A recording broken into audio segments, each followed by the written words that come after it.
Hi, hello, kamusta kayo dyan? Sana okay kayo dyan. At sana naririnig nyo ako. Kamusta ang pamilya nyo? OFW dyan, mag-ingat kayo palagi. W. Kunwari, mapapanood to ng ate ko, sila, yung mga OFW kong mga pamangkin dyan sa Finland. Kamusta kayo? Nandito na ako sa TV. Papanood nyo na ako.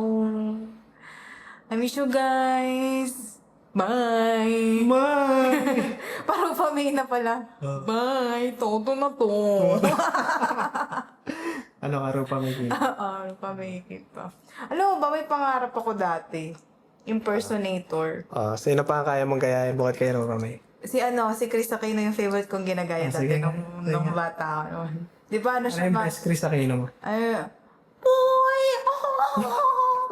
Ikaw naman! Hindi naman ganun yun!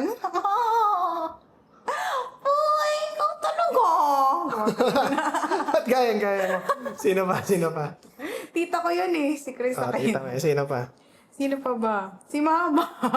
Sige nga. Ano? Pero hindi kasi kayo makaka-relate dahil hindi kayo naman Try mo pa rin. kumain. Send natin kay Ate Che. Kasi si Mama pag kumakain, manguso. Pag kumakain, wag gano'n. Ganon. Yun.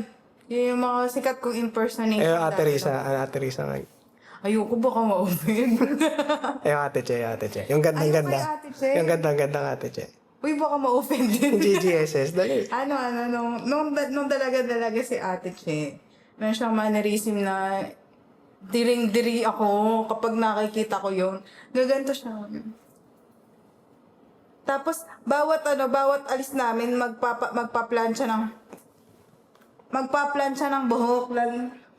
Tapos nagkukwento siya, alam mo ba yun? Oo, ganun talaga ang nangyari, gumaganon yun. Ang hilig-hilig niya. Tapos, Kaya pala natanggit si Kuya Jeff. Sabi ni... nahumaling si Kuya Jeff ng pag-ganong-ganon niya. Sige, kunwari ko si Ate Che, ako si Kuya Jeff.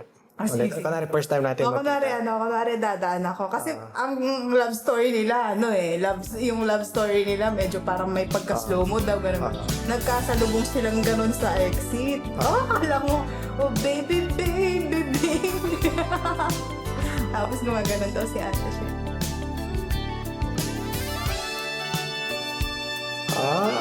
Ito ang mapapangasawa ko.